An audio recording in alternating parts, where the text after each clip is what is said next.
Yooyaan malee yooyaan dhaggeeffattoota fi hordoftoota BBC Afaan Oromoo nageenyi badhaadha babaaroof fayyaa kun sagantaa BBC Afaan Oromoo ka stuudiyoo keenya Nairobi irraa isin dhaqqabu maqaan kee Asli Galgalooti arraa keessummaa qabanee sanii dhiyaannaa keessummaan keenya xiinxalaa siyaasaa Haala Jawaar Mohammed arraa stuudiyoo keenya keessatti wanti nurraa haasofnu haala siyaasaa Itoophiyaa keessa jirtu hiree siyaasa Oromoo fi gara fuulduraatti inni maan qabatee Oromoof dhiyaata yookiin siyaasaan isaa maan keessa jirtee ka jedhirraa an Asli Galgalooti waayil kiyya ammayyuu waliin jira ammayyuu Ayya ulfaadhu Asli anaaf si waliin taanee Jawaar Mohammed wajjin turtii taasifna dhimmoota akkuma itti immoo dhimma siyaasa Itoophiyaa akkasumas immoo kan Oromiyaa fi kan naannichaa dabalatee dhimmoota garaagaraa irratti kan gaafannu Jawaar Mohammed bagaan dhufte. Baga nagaa walitti deebine ittiin goggaa jaamu torba dura dhugaa dhufee ture. Tuuneetiin natti fakkaata. Anis dulloomee sanis babal'attanii baay'atanii na eedan. Galatooma isanillee hordoftoota Facebook irratti gaafii keessan akkuma argine isanillee gaafii san ergitan isanii dubbisna. Kaan ammoo akkuma sagantaan keenya deemuun isanillee gaafii keessan ergachuu dandeettanii. Jawaar yoo gaafii keenya jalqabne ati nam siyaasaa beekamaa Itoophiyaa keessa addunyaa keessallee guddoo beekamu waggaa 3 dura eegimanidhaatii baatamu guddum callifte. Afuur baafachuuf moo maanta dhalate? Ndulloomere. Kun yeroo adda addaatti jetti yeroo mana dhaabotti biisu rakkoo hamaa keessa turte. Mana dhaas taa'ee waan yaadaa tureef yoo bahe maaliin godha kayyoo mari'achaa turre baqqalaa wajjinis. Anaaf yeroo san lolli Tigraay reefu xiqqoo hara galfata. Oromiyaa keessas lola hamaa ture. Namoonni akka keenyaa baanee dubbachuun ibidda belbelaa jiru irratti boba'aa dabaluu waan ta'eef callisuudhaan duuda duuban haala nageenya irratti qaamota walolaa jiran dhiibbaa gochuudhaan amansiisuudhaan akkasumas hawaasa addunyaa gama dippiloomaasiitiin tumsa godhanii biyyattii gara nagaatti deebisuudhaaf callisuudhaan duubaan yaalii godhuu wayya yaada jirurraa hin callise. Garuu dhiyeen kana deebistee haasa'uu jalqabde. Jalqabgaaf mana dhaati baate wanti ati barreessitu illee jidduu dhaabbattee akka waan gartee nama araarsu akka miidiyaa isaa turte amma immoo dhiyeen kana baatee mootummaa kallattiin qeeqaa jirte. Maaltu jijjiirama? Kun siin jee biyya sanitti ajandaan guddaan kan ta'uu qabu nagaa. Waggoota lama walakkaa dabaraniif afaaniin haa callisu barreessuuf dubbachuu haa dhiisu malee hirmaannaa cimaan godhaa ture. Oromiyaa keessattis naannolee biraa keessattis araarri akka dhufuuf qaamota mootummaas kallattiidhaan qunnamaa humnoota dippiloomaasii biyya sana irratti dhiibbaa qabaachuu danda'an kan gama lixaa jiranis kan gama bahaa jiranis bahaa jiddu galeessaa jiranis biyyoota adda addaa keessa deemuudhaan hogganoota biyyoota arguudhaan qaamota dippiloomaasii arguudhaan hunduu gama isaaniitiin dhiibbaa akka godhu tumsa barbaachisaa akka nu godhu irratti hojjechaan ture. Dhiyeenya egaa Piretooriyaa irratti humnoota Tigraay fi federaala booda araarri godhame booda hamma tokko abdiin ture. Amma garuu dhiyeenya kana wanni argaa jiru gama nagaatti deebi'uudhaaf fedhii akka hin jirre yeroo bitachuudhaaf malee rakkoo biyyattii marii araaraa dhugaatiin political settlement jennu saniin gara araara dhugaatti ce'uudhaaf fedhiin jiru guyyaarraa gara guyyaatti hir'achaa deemuu isaatiin arge. Kanaaf mootummaa sossoobuudhaan kadhachuudhaan amansiisuudhaan gama dirree nagaatti deemuun akka hin danda'amne waan hin hubanneef gama hundaan dhiibbaa irratti godhu pireeshar irratti godhu ko'orishin barbaachisaa ta'e waan natti mul'ateef ana qofa osoo hin ta'in warri dhageettii qabnu hundumtuu nagaa kana buusuudhaaf dirqama guddaa kan qabu gahee guddaa kan qabu kan rincicaa jirus mootummaa waan ta'eef mootummaa irratti dhiibbaa godhuun barbaachisaa jedhee waan yaadeef gara sana deebi'e. Kanuma wal qabate tarii bakka amma jiru Naayiroobiidha. BBC Naayiroobii Keeniyaadha jira. Jireenyi keessa erga yeroo dhiyootes Keeniyaa ta'eera. Maaliif amma dhaggeeffattoonni keenya kana nu gaafadha jedhanii irra deddeebiidhaan nu barreessu. Jireenya baqaara jirta maaf Keeniyaa filattee kana dura Itoophiyaa seentu reeffa kiyya qofatu baa Itoophiyaa jettee turte. Ana mallee jiraatuma Itoophiyaati. Itoophiyaan jiraadha garuu Keeniyaa irraa hin hojjedha. Keeniyaan biyya bareedduudha. Biyya hojiin baay'ee irratti hodhamuu danda'u. Jiddugala dippiloomaasii naannoo kanaa taatee Finfinnee dursitee deemaa jirti. Hojiin kiyya immoo hojii kanaa waan hojiin dhuunfaa kiyya hojii hariiroo addunyaatiin international relation wal qabatu waan ta'eef Finfinnee caalaa asitti sochiin irra mijata. Kanaaf as jira malee baqadheetii miti. Yeroo yeroon ji'aan akkas Finfinnee deddeebi'a maatiin kiyya isa jiru malee baqadheetii miti. Kana dubboo Baqqala Garbaan nageenya kiyyaaf na yaadda jedhanii Ameerikaa dhaqanii eegasii galtummaa gaafachuu isaanii ifa godhaniiru. Tarii rakkoo yaaddoo nageenyaa qabdaati. Yaaddoo nageenyaa nama dulloome.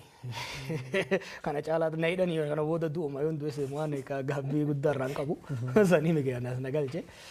Dhugaadhaa akka inni dhaabeen gaaf tokko gara irreecha hoggan deemu jeequmsa guddaa uumanii ijoolleen eegdus gara waggaa tokko hidhan. San booda waahillan paartii keessa wajjin jirruuf manguddoota biyyaanis mari'annee biyya san keessatti yaaliin gaafsan godhan deebisanii jeequmsa galchuudhaaf. Akkuma isin jee yeroo hidhaa bahetti sababa kiyyaan rakkoon tokkollee rakkoon biyya sanitti akka deebi'u hin barbaanne. Kanaaf gama Naayiroobii socho'uun hojii kiyyaafillee akka irra wayyaa asit sosocho'ee namoota arguu hin danda'a. Finfinneetti sosocho'ee nama arguun baay'ee ulfaataa ture. Kanaaf hojii kiyyaaf akkasumas immoo sababa kiyyaan rakkoon biraa kan uumamne jechuun biyya kana filadhe jechuudha. Gam siyaasaa yoo deebinee wanni ati reef wanni an dubbachuu jalqabee fi dhiibbaa siyaasaa uumuu fi rakkoon Oromiyaa keessa jirtu mootummaan fakkeessuu malee marii araara kana fedhii isaa buusuu akka hin qabne dubbatte. Fakkeenyaaf Oromiyaa keessatti rakkoon guddoon jirtu mootummaa fi waraana bilisummaa Oromoo jidduutti. Dhiyeen kan kati barreessitee ka fedhii hin qabne mootummaa malee waraana bilisummaa Oromootiiniti jette. Qabii kun lamaan akka waliin dhageenya akka daariin buune maaltu danqa? Garaagarummaa qaban turanii marsaalee lamaan Tanzaaniyaatti godhames hordofaan ture. Qaaman akka namni jedhu achiin turre garuu haala mijeessuu keessatti keessan ture. Wal shakkii fi wal hubannaa dhabuun gamalachuun jira. Dhiheenya kana garuu marsaa sadaffaa akka godhamuuf yaaliin dippiloomaatota bal'aan godhamaa ture. Yaalii san kan dide waraana bilisummaa Oromooti miti. Kun mootummaadha. Sobuun hin barbaachisu jechuudha. Dhugaadha sossobnee maal goonee araarsuudhaaf hin yaalamaa. Yeroo ammaa garuu hin barbaachisu waraanaan cabsinaa gariin harka kennee nutti galaa jira. Kan ni cabsina jedhee kan marii araaraa hin barbaadu gojee mootummaa Itoophiyaati. Kun waan dhoofamuu qabu miti jechuudha. Maaliif irra qaqqabaa yoo deemnu taate fafakkeessan akkasii sun inumaa humna itti horaa dhokachaa akka deeman godhaa jira. Kana isaatti san qofa osoo hin ta'in naannoo Amaaraatti illee humnoonni naannoo Amaaraa araaraaf qophii qabnaa jedhan. Ani yaadattan barreesseen ture humnoonni naannoo Amaaraa araaraaf qophii ta'uu qabu jennee dhiibbaa yeroo goonutti dippiloomaatonni dhaqanii yeroo gaafatan toleedha isaan. Kan duuba deebi'ee chirichaaruudhaan tokko tokko wajjin tokko tokkoon keessaa bitachuu barbaadu ka araara dhugaadhaatiif gattaa'uun barbaane mootummaadha. Mootummaan amma jiru waan barbaadu maal seeti? Lola kan Oromiyaattis, Amaaraattis, Tigireettis ka uumamuu dura garaagarummaa siyaasattu gara qawweetti nama geesse. Qawween uummata keessaa baatee nageenya akka uumamuu kan barbaadamu taate sababni ijoon sababni bu'uura lolatti nu geesse suni furamuu qaba. Mootummaan kana furuun barbaadu. Mootummaan maal barbaada?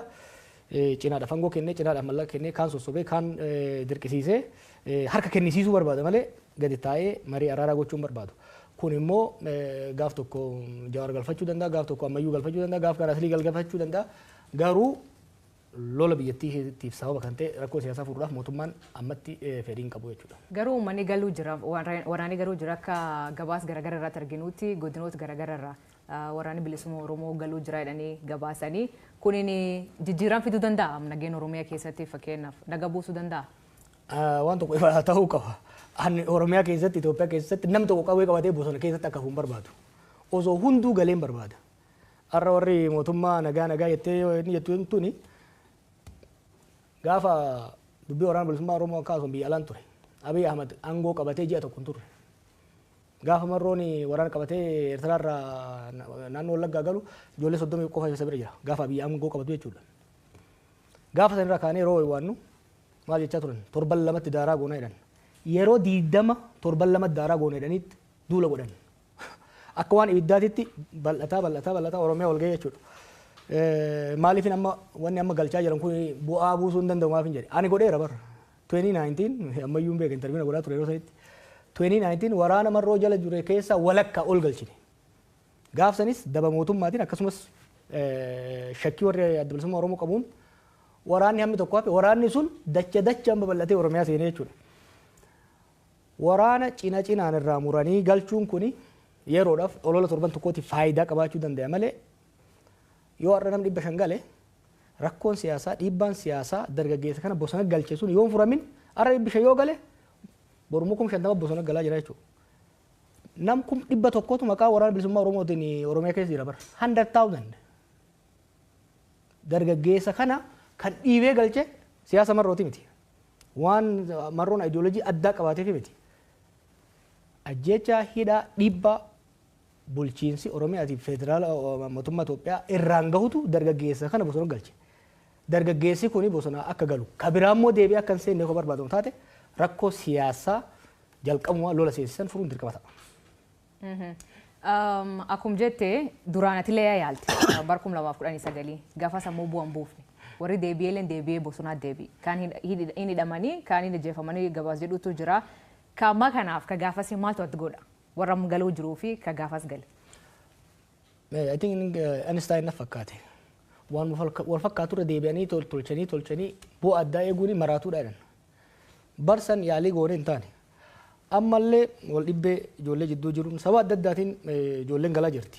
Gaariidha kun. Ani kun barreessetti ijoolleen amma galan kun dura wal lolaniiti.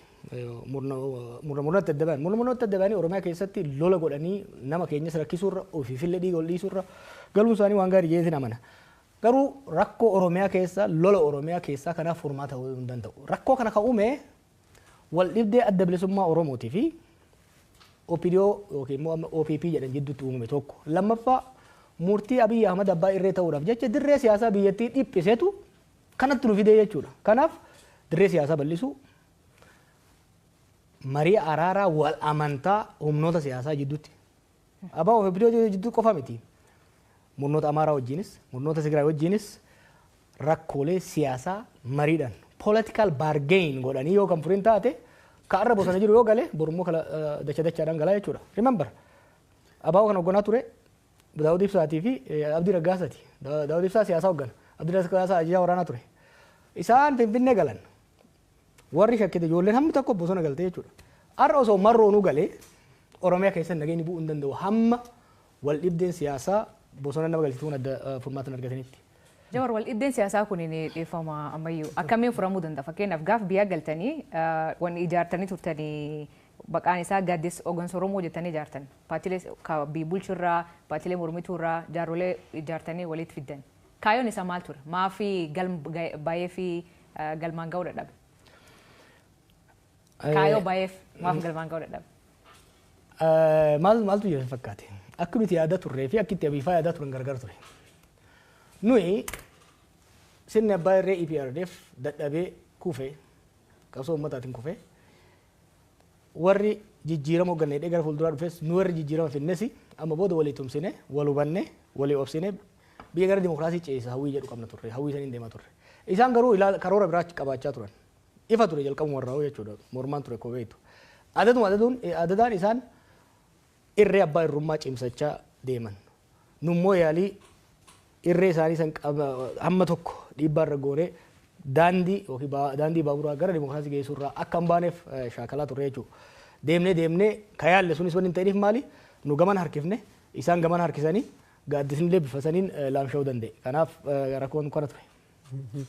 Asirratti xiyyeeffatamaa waa dabaluudhaa fi warri mootummaa maal jedhu akkuma nuti dhufnee aangoo qabanneeni mormiin mataan isaa ta'u gargaarsa biraatiin isaa ta'u paartiilee mormituu waggoota dheeraa falmaa waan turee fi amma carraan keenya aangoo nuti dabarsituu qabdu jedhanii aangoo irratti hodhabneedha.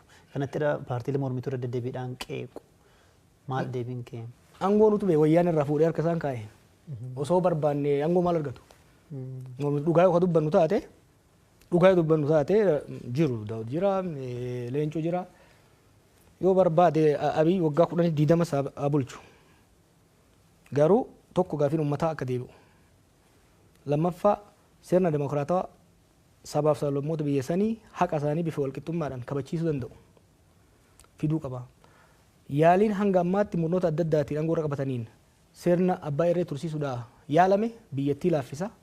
Hariiroo hawaasa biyyattii sanii addaan fageessa. Jeeqaa waan deemeef bara amma aangoon Oromoo harka seenee jedhamu kanatti a better model, a better vision biyya saniif qabaachuu qabna yaada jedhuun jechuudha. Warra gaafsa isaan gargaaree dhiisi warri isaan irraa shakkii qabaachaa ture. Daawud Faanis ta'e warri biraatis aangoo isaanii hin barbaanne soba kun. Yeroo sanitti aangoo mootummaa kanaa osoo barbaadame hin argatan jechuudha. I was the principal natu murteesse hunda isaanii caala. It was me. OPDO'n keessaa humni jijjiiramaa aangoo qabachuu qabaa jennee kitaaba keessatti hin agartan. Warra TPLF wajjin negotiate goone ugee bittu sam. Hin turre bara isaan hin sobu warri garaagarummaa qabna hogganoota Oromoo bifa adda addaa wajjin jiran. Kanarratti garuu namni yeroo sanitti aangoo nuu kennaa jedheen hin jiru. Bakki wal dhibdeen dhufe maali kallattii gara fuulduraa irratti isaan sirna abbaa irree ijaaruu barbaadan humnoonni biraa garuu lakki sirni abbaa irree hanga ammaa murnoota TPLFnis murnoota Dargiinis murnoota Haayila Sillaaseenis yaalame biyyatti ni miidha malee hin fayyadne. Kanaaf gara dimokiraasii ceenaadha. Garaagarummaan guddaan kanarraa dhufe. Amma haala majiruun tarii paartiileen mormituu siyaasaa turan ibsa baasu malee sochiidhuma irrayyuu hin jiranii jedhanii qeequ. Ati akka hoogganaa paartii mormituutti maadha deebiin kee tarii isuma wal qabsiistee immoo ministeerri muummee Abiy gara aangootti yeroo dhufanii maltii paartii dimokiraasiin akka babal'atu akka utubamu irra deddeebiidhaan dubbataa turanii sun booda keessa akka ta'an jirre argaati jirra. Garuu akka paartii mormituutti eessa jirtu sun sochiin keessan maalirra jira? Paartii mormituu akkan sochoo EPRDF duraa akkan sochoo ni danqa ture. Kuni garuu mootummaa duriyootaati. Sochii mootummaa shiftootaati duriyyoota qofa miti. Fakkeenyaaf kaafaawwan wajjira qabu ture naqabteerra. Hoogganaa achi ibsan fuudhanii achi buutee isaa dhabamsiisan. Warri abaa'oo guutummattuu wajjira isaanii hin qaban. Kanaaf sirna akkasiisan keessatti sochii paartiitiin godhe jechuun lubbuu namaatiin taphachuudha. Kanaaf kaafaawwan gama kaafaawwan ta'e yoo fudhatte caasaa cimaa qaba lafa jalaan ifatti waajjira banii akka sochoosuu ga'ee taate lubbuu ilma namaati irratti murteessuudha. Kun warra battee ajjeesedha. How can somebody kill battee? Nama sirna battee ajjeesee irra biratti ammayyuudhaan dhaqiiti ambootti waajjira baniiti kaafaa bakka bu'u jechuun guyyaa adii du'a sirratti muree ilmaan kee immoo yataama gochuudha. Kanaaf kan sochiin paartii hin jirre malee paartiileen jajjaboon jiru. Ammallee jiru caasaas qabu. Caasaa san garuu lafa jala hojjenna malee ifatti baafnee yoo hojjennu taate ilma namaa fichisiisuudha. Kan gama dimokiraasii malti paartii jettee Abiy Ahmed dhiiga isaa keessa wanni dimokiraasii jedhu hin jiru. This was very clear to me gaafa inni Ameerikaa dhufee waliin haasofne. Maal haasoftan yeroo tarii? Yeroo TPLF negotiate godhaa ture yeroo sanitti. Maqaan isaa waggaa dhufu nama amansiisuudhaaf gara Ameerikaa dhufee ture. Bilbilaan waggaa haasofnu I think on the second phone call sirna mootii ijaaruu malee sirna dimokiraasii ijaaruudhaaf hawwis karooras fedhiis akka hin qabne naa ifa ture jechuudha. Yoo yaadattan wanni mormaa ture kanarraa ergan biyya dhaqee immoo itti dhiyaadhee baay'ee yaale. Namni Abiy sirna dimokiraasiidhaaf fedhii qaba jedhu yoo jiraate nama sa'aatii akkasii wajjin haasa'in qofa jechuudha. Kan ammoo jahan dabre kanatti qabatamaa waan agarreedha. Akkuma jecha Jawaar kitaaba keessatti walgahii kan keetiif Abiy bal'inaan ibsita gaafa inni Ameerikaa dhufe. Wantoota keessa ibsitu namni achiin akka hoogganaa Prime Minister biyyattii ta'uu isan feetan akka warra gaafa sochii sun geggeessetti Lammaa Magarsaa yaaddanii Abiyyiin ammoo gaafas akka Chief of Staff ta'utti jetteen atin. Sunitti rakkoo sanii ta'e sunitti relationshipiin keessa akka hin hojjenne yookiin haaloo si ba'uuf fakkeenya hidhamti fa'aa jettee yaadda? Garaagarummaan keenya fundamentaalii Oromiyaa fi Itoophiyaa ani uumuu barbaadu akka uumamtu barbaaduu fi Abiy uumuu barbaadu garagara. Ani Itoophiyaa fi Oromiyaa uummattoonni isii keessa jiran haqi isaanii eegamee wal marii negotiation hoogganoota isaanii gidduutti godhamuun sirni dimokiraatawaa sabdaneessaa itti ijaaramu uumuuf hin qabsa ijoollummaa kiyyarraa kaasee. Abiy immoo abjuu haadha isaatirraa kaasee mootii Itoophiyaa ta'uu mootii qorkee sirna abbaa irree ka gubbarraa inni gattaa'ee hamma qabaleetitti namni isa faarsaa isaan dhaatataa jiraatu ijaaruu barbaada. That was very clear to me from day zero. Yeroo sana namoota hundatti ibsaan ture. Including maatiin kiyyaa'u boleetiin xiyyeeta akka amma egaa namni hedduu mirgaa inni gara aangootti dhufusanii qeequu itti fufnaa aboon irraa callisii nu amma Oromoon aangoo nuu qabatee jira. Mee kanumallee rahaa ittiin goona ittiin gammanna dhiisiidhaan jechaa ture. It was very clear. Garaagarummaan keenya kanarraa ka'eeti kan dhufu. Hidhamuunis ta'e wal diddaan hunduu kan dhufu fundamentally wal view society nuti uumuu barbaannu garaagarummaa waan qabuuf. Tarii amma gaaffii duratti kaasee irratti waa'ee ministeera muummee waa dubbatteetta. Erga biyyatti galtee booda immoo mootummaa kana kursii jalatti eeguu qabna bilisoomne irras jechaas turte. Tarii sama duratti jettee hojii waliin faallessu. Maaltu teessitti fakkaate? Kophaan ta'e yeroo mormu san uummanni mormitoonni manguddoonni dhufanii waajjiratti nuu ta'eera wayyaanummaan adeemtu malee Oromoo haa ta'u malee abbaan fedhe hanguu qabatu na cinqan. Ofii shakke beektaa inni naaftee ofii fangoo barbaadde ofii akkuma dhiiroo yoo sirba mammaasa Oromoo tokko jira beektaa umarii sirba na fakkaate 11 ta'anii wajjin manaa bayanii 10 garana godhee tokko gana godhee eenyuun maraateen isaan beekamu ofii shakke I said maybe I'm wrong maybe waan hin agarree gurbaa kanarratti uummanni argaa jira.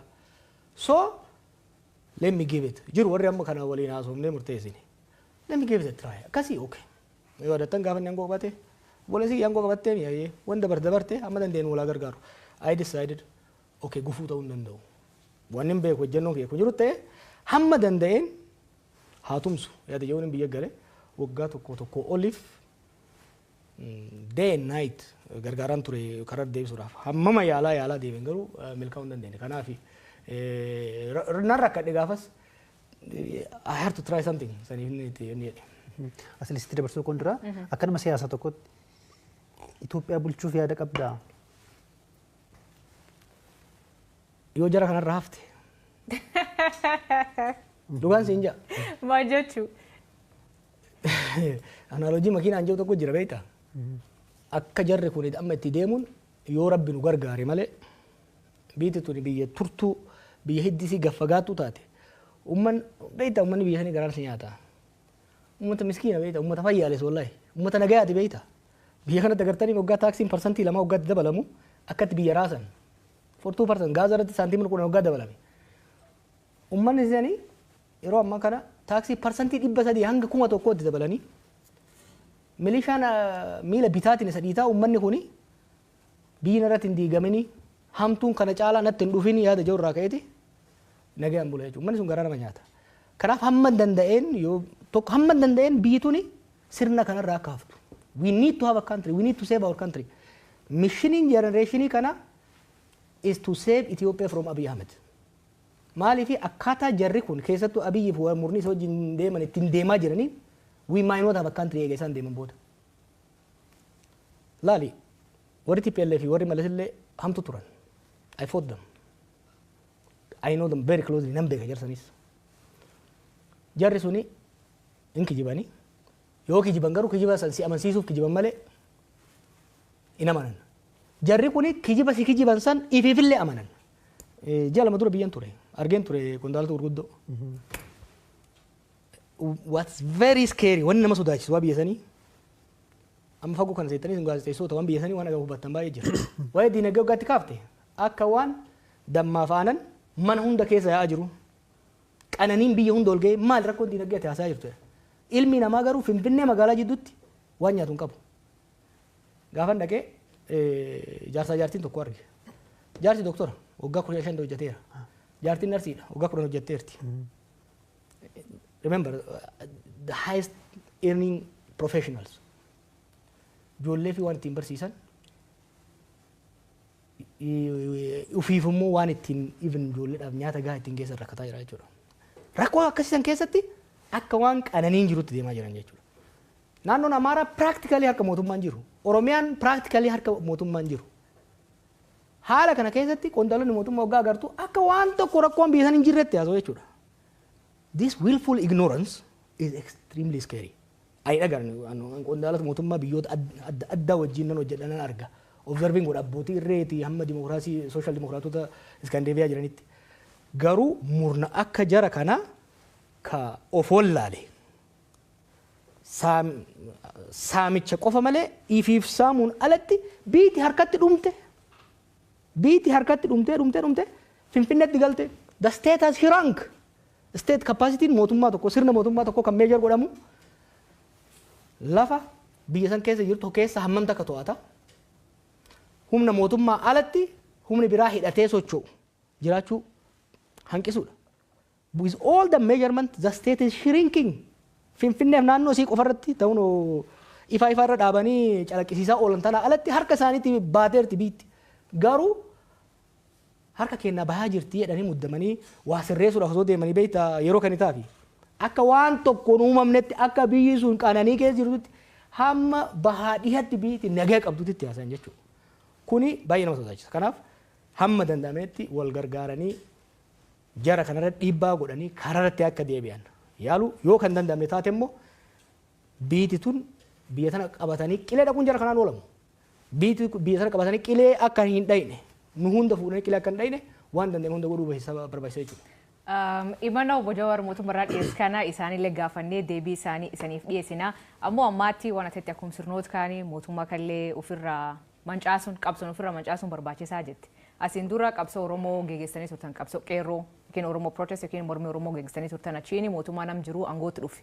Kan aangoo irra kaasuu fi sochiin akkasii in hojjette jettee yaadda? Sochiin uummata sirna kamiifuu hin ta'a.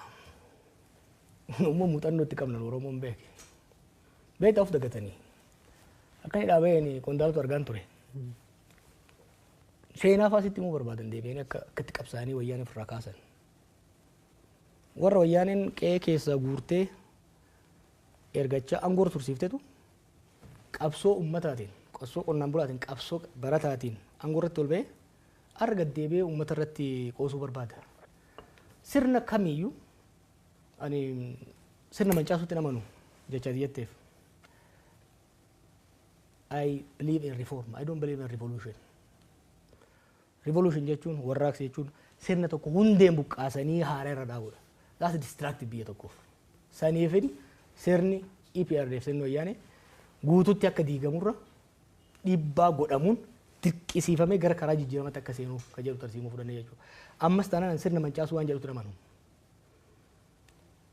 Sirna abbaa irree jalatti immoo gateettii ofirra kaayanii jilbifachuutti si namanu jechuudha.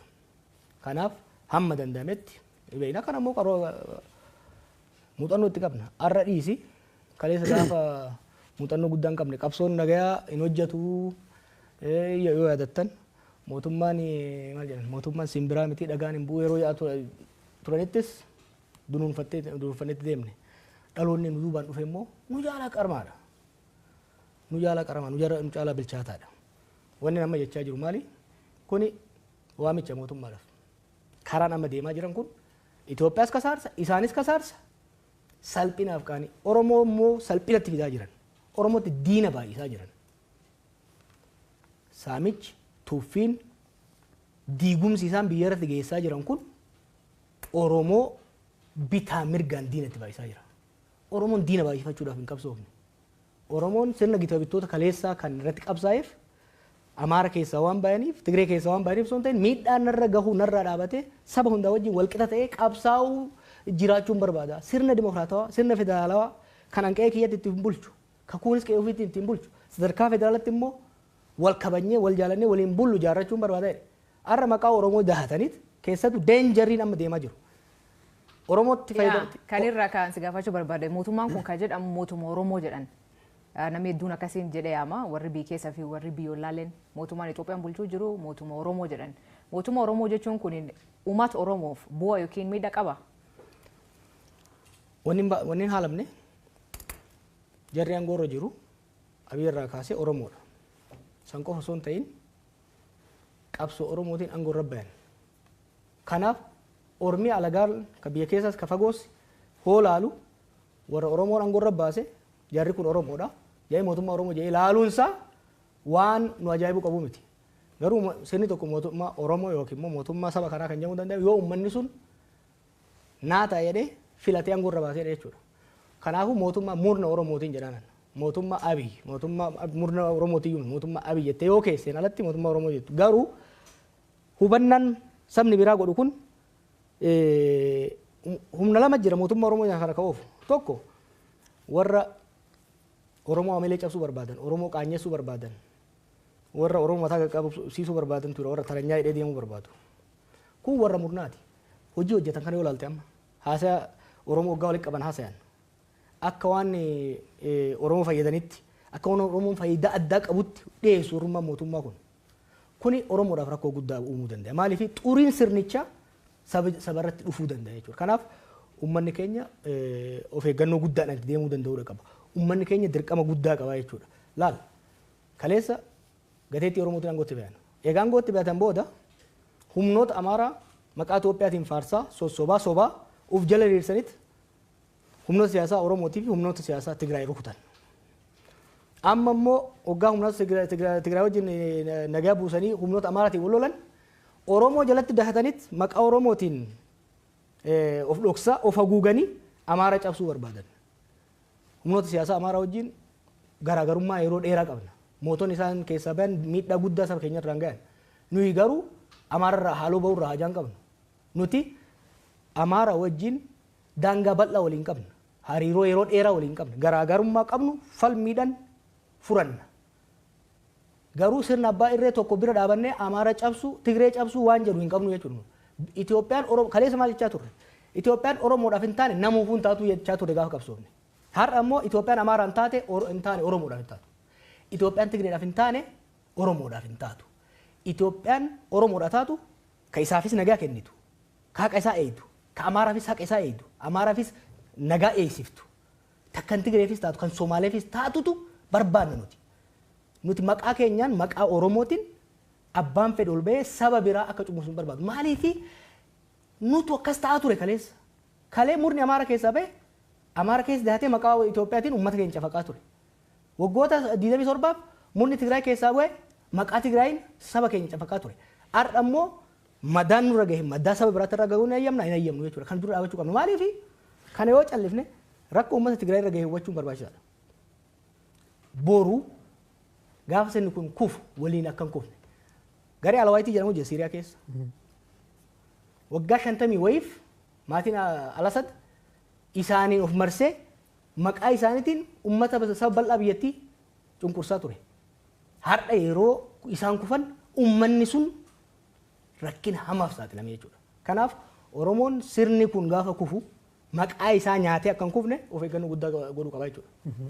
Amma filannoo biyyaalessaa waggaa dhufu taasifama jedhamee eegama. Ni hirmaatta akka paartiitti jechuu kiyya. Achiin waa gahu. Inuma keenya jedhee haa gahu filannoo kana dura irratti paartiin ati keessa miseensa turte boykoot godhee kun hin hirmaanne tarii filannoo ta'an irratti amma ilaalcha siyaasaa baay'ee dhiyeessaa jirta.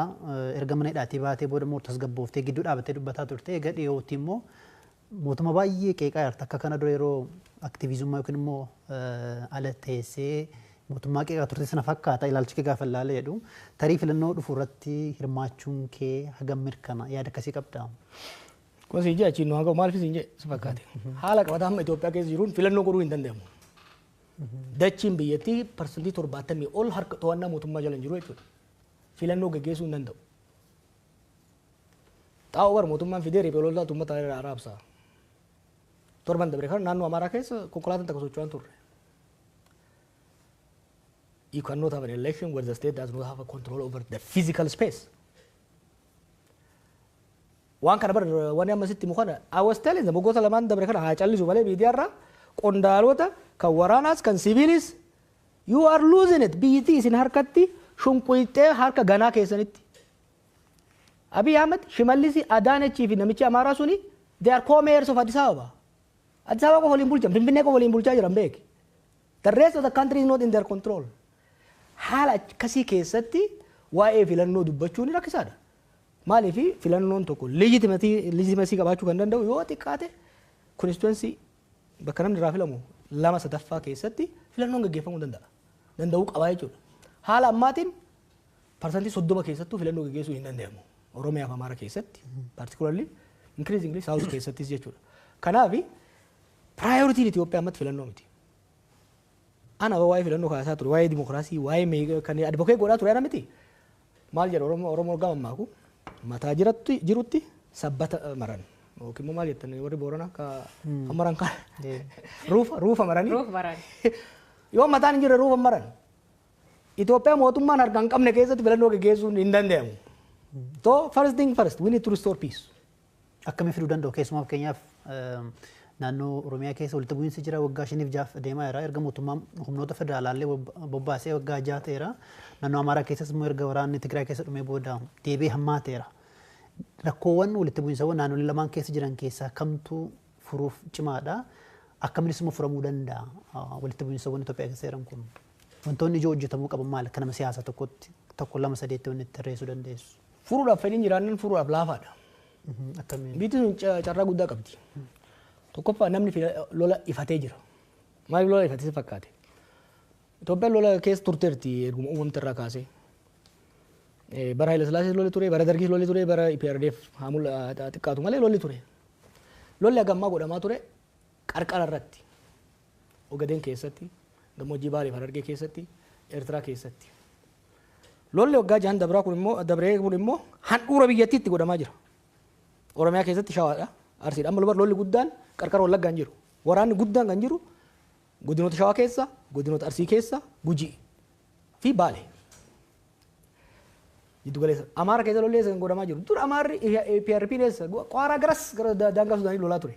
Tigraay soo taate qarqara ture. Amma lollee Amaara keessa godhamaa jira.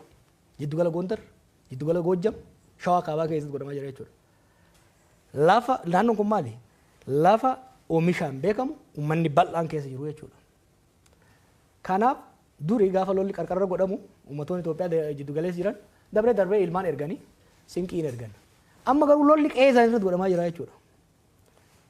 Kun uummata baay'ee nuffisiisee jira. Uummanni Itoophiyaa kan Oromiyaa keessa jirus, kan Amaara keessa jiru, kan Tigraay keessa jirus lola ifatee jira jechuudha.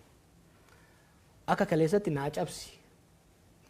Uummanni Itoophiyaa keessatti maraatu saayikoosisii ture from 2019 to 2022.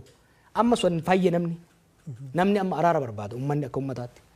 Lammaffaa riphee loltoonnis bifa yaadan saniin deemuu akka hin dandeenye hubatanii jiran. Kabiraa hawaasni addunyaa biyyoonni ollaa keenyaas ture ta'e kan fagoo jiran biyyi tun addaan faca'uu heddii jedhanii sodaa guddaa keessa hin jiran waan jiraniif bifa danda'ame hundaan tumsa nuu gochuudhaaf araarri akka dhufu tumsa nuu gochuudhaaf qophiidha. An kana waanin kallattiidhaan beekuuf dubbachuu hin danda'a jechuudha. Kanaaf biyya keessatti there is a peace market uummata jidduu. Biyya alaatti deeggarsa cimaa argachuu dandeenya araara fiduudhaaf. Maaliif biyyi Itoophiyaa jedhamtu kun akka facaatu kan barbaadu hin jiru. Ollaadhaa Keeniyaan hin barbaaddu, ollaadhaa kuun hin barbaadan naannoo kanatti Sudaan jigdeetti, Somaaliyaa rakkoo qabdi, Itoophiyaan naannoon kun hundi hin diigamaa jechuudha. Saba kanaaf biyyoonni ollaattis nageenya akka dhufu barbaadan. Even biyyoonni Arabaa kassafaman kun yeroo baay'ee lola gargaaran. Haa ta'u malee wanni isaan Itoophiyaa irraa qaban food production nyaata. Yoo biyya tasgabbooftee qonni kan qotamuu danda'u. Kanaaf biyyoonni Arabaatis yoo taate biyyoonni bahaa dhihaatis yoo kan taatu taate nagaa akka finnu barbaadan. Nagaa kan hin barbaanne mootummaadha. Kan ammoo waan isaanii mormuuf miti. Waan inni itti dhiyaate irraa dhaga'e. Practically hojii isaan hojjetan guyyaa guyyaan waan hordofeef. Maaliif? Asirratti tarii waraana dhafedhu moo wallaalummaatu kanatti oofe akka ilaalcha keetti? Beektaa aangoon maal si godha si fakkaate? Aangoon of tuulummaas duuma. Maaliif keessattuu sirna abbaa irree uumuu gaa barbaaddu warra xiqqoo si xiqqoo dura warra si mormu ariita. Sanbooda warra gorsa atiin jaalanne si kennu ofirraa ariita. Sanbooda warra maqaa keetiin hadiraa dha'uuf of marsita. Kanaafi information ati argattus kanuma si doongorsiisu kanuma si gowwoomsu qofa jechuudha. So maal ufa of tuulummaas duuma. Of tuulummaan immoo of wallaaluu fida jechuudha.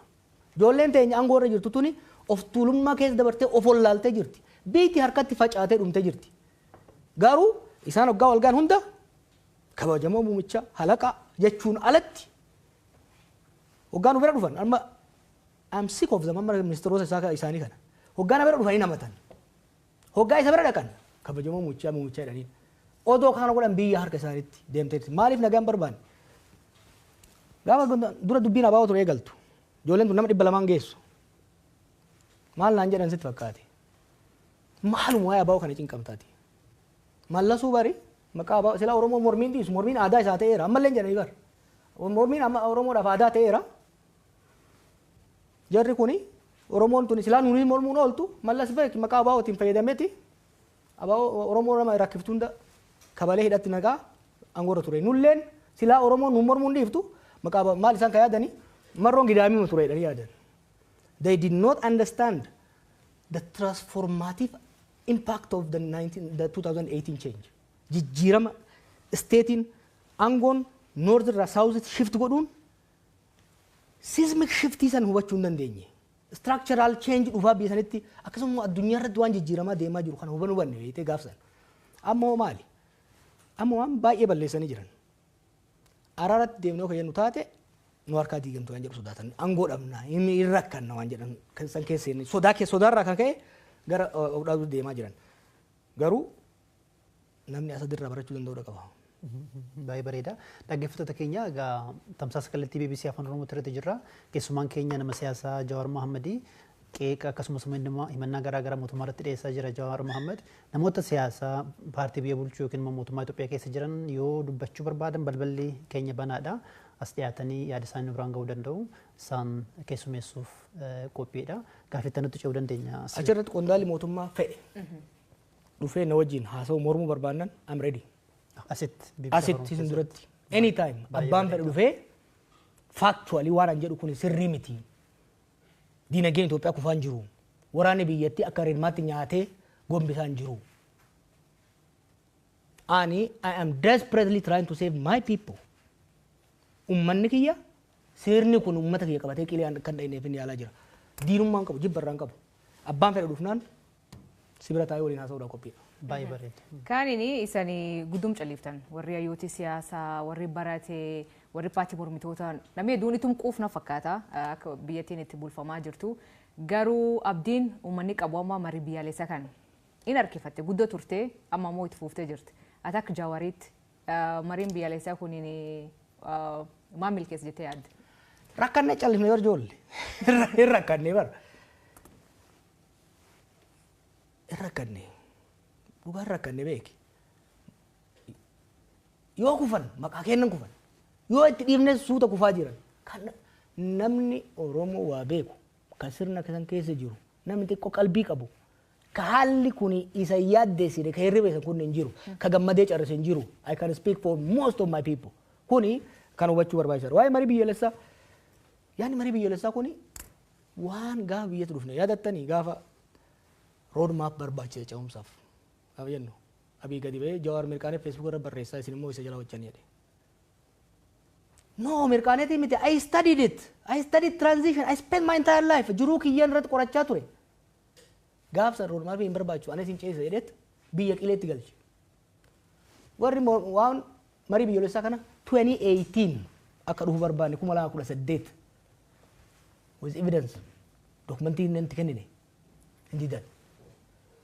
Gaafa eega biitti daddabarte booda 2022 gadi hin ba'an. Okay. In turte garuu ammallee taatu bishaan kan jiga jalan boo'anii kanuma fee ol qabanii okay itti adeemnu sirnaan hojjedhaa. Mariin biyyoolessaa warra mariisisu gaafa filatan irraa kaasee warri mari'atu hedduu wal hubannoodhaan jaarsaa jaartii nu bare yoo wal lolan jaarsa lakkaayatan san irratti walii galanii malee abbammaan fedhe dhufee ka gara tokko jiru qofa dhufee araarsuu hin danda'u. Kanaa ta'u lammaffaa mariin kuni mariin biyyoolessaa yeroo lama ta'a. Tokko lolli akka hin dhufne hanqisuudhaaf. Lama eega lolli dhufe booda araara buusuudhaaf. Yeroo sanitti lolli ho'aan jira. Tigraay wajjin lolli godhamaa jira. Oromiyaa keessatti lolli godhamaa jira. Helaa jarana. Marii biyyoolessaa itti dhayina. Mee dura qawween sagaleen qawwee haa dhaabbatu. Nagaa haa buufnu. San booda mariidhaan biyya tana baraarraa karaatti deebifna jenneen. Kaafaa olis kana jedhe paartileen hundi kana jedhan. Didanii ogguma sana akkuma barbaadan cahanii jaaran. Paartileen gaafsan keessa seenanillee amma keessattuu paartileen gama Amaararraa dhufan ka gaafsan isaa wajjin turanillee amma ololoo gaa'ee galu keessa ganii jedhu jechuudha. Amma bare Abiyyumatu daawwitii keessa taa'ee ofii mari'ate yoo ka ta'u taate malee mariin biyyoolessaa jiraachuu hin danda'u. Mariin biyyoolessaa tokko biyya tokko keessa biyya tokkotti nagaa buusuudhaaf biyya tokkotti araara uummanni akka walitti fayyuu fiduudhaaf eegalliinsa adeemsisaa barbaachisaadha. Amma warra akkuma hidhaabeen warra komishiinaroota kan hunda yaamee mana kiyyatti nagaafatanii waliin haasofne ammallee hamma torban dabreetti waliin dubbadhaan ture. Mariin biyyoolessaa itti namana biyyaaf gaariidha. Garuu akkaataan itti eegalanii fi akkaataan amma ittiin deeman of sobaa jiranii. Of sobaas biyyas jiigsaa jiranii. Mariin biyyoolessaa amma san qofaa miti. Waa baay'ee balleessan. Dhimmi daangaatii fi eenyummaa akka furamuuf komishinii daangaa fi eenyummaa maqaadhaaf ijaaranii waggaa 3 lafarraa rakkisanii odoo akka hojjetin diigame. Marii araara biyyoolessaa jedhamu tokko ture komishinii araara biyyoolessaa waggaa ture malee ni meeqatti ba'e odoo bu'aan buusin. Komishiniin kun amma jiru kun illee waamata qofa godhee deema. Sirna jiru sirna pirezidantii godha. Abiyyiin pirezidantii ta'a. Mootii ta'a. Haguma kana very short sighted. This is not Oromo don't deserve this. Ethiopia don't deserve this kind of leadership. Nuti ummata guddaadha bar. Ummata gadaatu fi hin jenna bar. Biyya keenya sabaaf sablammii biyya keenya jiruuf waan gaarii dabarsuu qabna malee soba ummata dabarsine saalfiif salphina ummata keenya dabarsuu qabnu jechuudha. Nama uumat beta yoo isan uumat keessaniif obaatanii Itoophiyaa guutuuf bahuu dandeettan. Garuu amma fakkeenyaaf kitaaba kan keessatti waan ati uumanii tokko rooroo fi cuqursa jala bahuu fi waliin qabsaa'uu barbaachisaa jetti. Garuu amma uummata Oromoo keessatti wal qoodinsi guddaa jira. Uumat keessatti paartiilee siyaasaa keessatti hoggansa keessatti wal qoodinsi akka malee mul'ata. Isan akka uummataatti akka warra Oromoon of duraan laaltutti. Oromoon isantu jijjiir fidaa itti isan laalti mitire isanuu waliin dhageettan walii galuu dadhabdan wal shakkii jira. Akka malee hoggansa Oromoo jidduutti kun maaf uumama?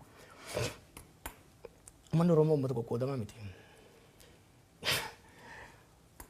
Gaafa biyya alaa bahu waan akkanaatti ture. Jas hoggan abaaboo jidduutti garaagarummaan waan tureef Oromoon tu waliin galtu waliin taatu noo. Naannoo kanatti uummanni akka Oromoo bilchina siyaasaa qabu. Hubannaa siyaasaa qabu hin jiru. Hin callisa malee.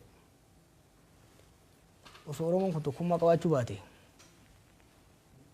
ka'ee warra taankii baankii harkaa qabu paartii sirna cima Afrikaa keessatti tokkoffaa jedhame ka waggaa 50 bubbeen fedhan sochoosu jedhu waggaa 4 keessa firfirsee jilbiifachiisu ture. Warri Oromoon tokkummaan qabu jedhu warra Oromoon beeyne jechuudha. I know my people. Uummanni Oromoo tokkummaa qaba. Namoonni siyaasaa hoo? Har'a garuu uummanni Oromoo dirqama ofii qofa osoo hin ta'in dirqama sirna kana jijjiiree sirreessee karatti deebisee Itoophiyaaf saboota ishillee baraaruudhaan qaba jechuudha. Hoggansa keessa yoo kan taate hoggansa keessa garaagarummaan lama qofa jira Oromoo keessa. Warra sirna abbaa irree jala hiriirree biyya saamnaa jedhee Oromoo fi Itoophiyaa salphisaa jiruu fi warra sirna san diduu jidduudha garaagarummaan jiru. Bulchiinsa ministeera muummee Abiy bulchiinsa abbaa irree jettee ibsite amma akkasii ilaalchi akkasii. Abbaa irree laamshoftu anokrasii. Anokrasii jechuun sirni abbaa irree tokko cimaa yoo ta'e autokrasii kan jennuuni dikteetarri jira gubbarra hamma gadiititti to'annaa cibaa cunqursee uummata kan bulchu ka olaantummaan sirna sanii jiru kan nageenya gamma dhumaatti jiru mormitoonni caccabanii daaromanii the state olaantummaan total monopoly over means of violence kan qabdu sirna abbaa irree autokrasii jechuun jennaan jechuudha. Anokrasii tana sirna abbaa irree yartuun jedhan maaliifi qaama lafaa biyyattii san keessaa kan to'annoo sirnichaa jiru baay'ee xiqqaadha. Diinagdeen baay'ee laamshaadha. Humna lakkoofsaan kan mootummaatii ol ta'etu bosona keessa taa'ee falma. Yeroo har'aatitti mootummaa Itoophiyaa naannoo Amaaraa keessatti magaalota muraasaa alatti harka isaan jiran. Oromiyaa keessatti karaa gurguddaan alatti harka isaa keessa hin jiran. This is two sides of the country. Sirna akkasiitiin sirna abbaa irree ta'uu fedhu malee ta'uu fedhee guutamuu fi diddee karatti rarra'ee hafeedha jechuudha. Duratti ripheeltoonnis akka isaan yaadan hin taanee fi jettee dubbattee turte ammatti immoo lakkoofsi hidhattoota bosona jiranii kan mootummaa yoo hin caaleette tarii mootummaa yaaddessuu danda'u akka mootummaan ibsutti ministeera muummee Abiy torbanuma lama dura otuma waggaa 1000 yoo nu lolanii immoo hin dandeenye dubbatanii turanii akka ilaalcha keetti lolanii mootummaa to'achuu hin danda'ama Itoophiyaa keessatti. Mormitoonni akka isaan yaadan kan hin jedhu uummanni hin deeggaru ripheeltoota. Uummanni ifateera lola. Uummanni Oromiyaas kan Amaaraas kan Tigraayis lola ifateera. Ripheeltoonni kun uummata keessa jiru. Dhaannaa onnee uummataa kana ni beekan. Kanaafin siin akka fedhanitti deemaa hin jiru.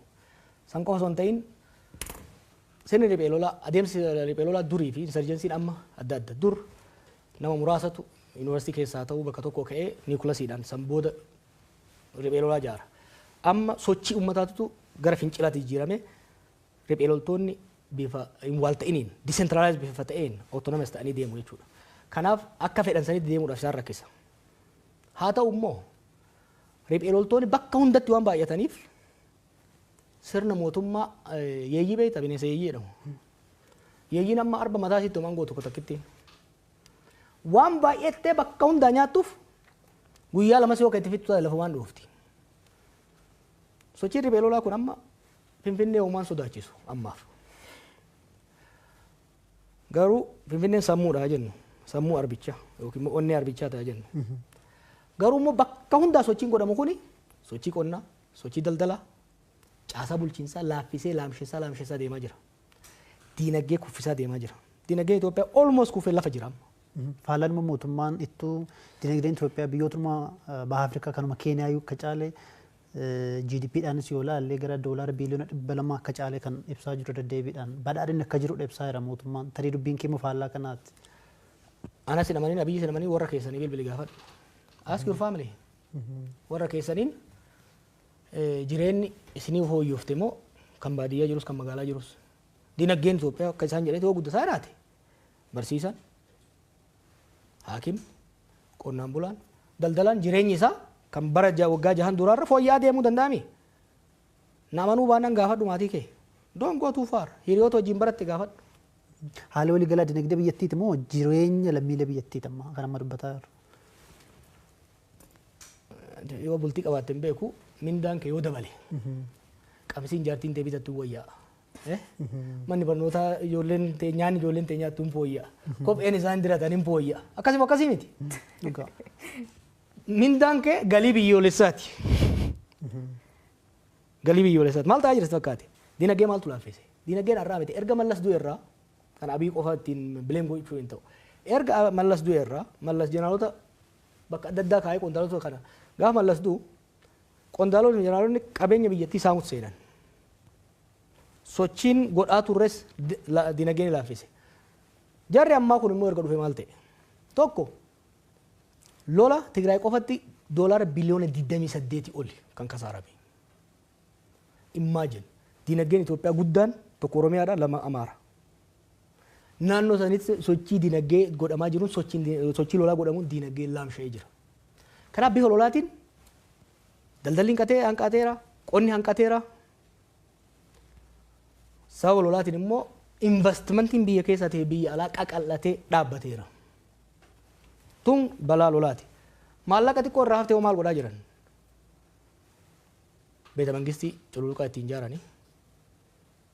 Riizoortii isaan qoftii fi araboonnii fi warri biraa dhufanii wajjin bashannan qofa ittiin ijaaranii. Maallaqa xiqqootti hafteen. Biyya tokko keessa biyya tokko kan guddisu investimentiin mootummaa garam deemuu qaba. Productive sector kan jennuun qonna irratti deebi'uu qaba. Faabirikaa irratti deebi'uu qaba. Yeroo har'aas Itoophiyaan beeta mangistii ijaaruu miti kan isiin malu. Warshaa xaa'oo ijaaruu qabdi turte. Deengadda oduu tokkoon arge. Itoophiyaan warshaa sukkaraa mootummaan warshaa sukkaraa 8 qaba. Tokko qofatu hojjeta. 7 dhaabateera. Maaliin dhaabate beektaa? Malawaawwaca spare parts doolaara dhabane waan ittiin bitan. Maaliif? Doolaarri biyyattii kaan lolli dhabamsiiseera.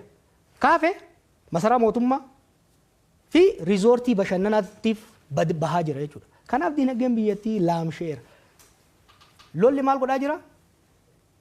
To'annoo mootummaan qabu harkaa fuudhee dinagdee keessattuu gama baadiyyaatiin jiru. Remember qabeen Itoophiyaa sochiin Itoophiyaa guddaan qonna.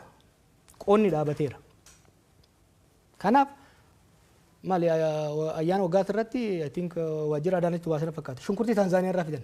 Imagine Itoophiyaa maaliif shunkurtiin Itoophiyaa Taanzaaniyaa dhufa beektaa? Naannoo maqii kana naannoo laga Awaash kana ka shunkurtiin maaliin kuduraa fuduraan irraa dhufu. Sababa lolli naannoo san jiruun dhaabateera jechuudha. Kanaaf maal godhaa jira? Lolli kun maal godhaa jira? Biyyattii nyaatee lafaan dha'a. Asad maal ta'e? Waggaa 14 irraa lolli eegale 19 irraa. Riphee loltoota hin laaffise. Garuu riphee loltoonni bakka jiran itti oofan. Dinagdeen biyyattiin laaffate. Waraanni biyyattii ni laamshe. Gaafa warri alaa gargaaru sun biraa deemu waraanni biyyattii keessi isaa horoqee dinagdeen biyyattii horoqee waan tureef torbanta keessatti jijjigee jechuudha. Ka Itoophiyaas carraan kanarraa addan ta'u yoo saffisaan wal dhageenya kanatti ka deemnu taate malee. Rakkoon biraa ka biyyattii keessa jirtu amma fakkeenyaaf rakkoo nageenya jirti, dinagdeen jirti. Ammoo inni uummataa tamaan tana dhukkubsamuu ta'uu jiru nan butanii maallaqa gaafachuu.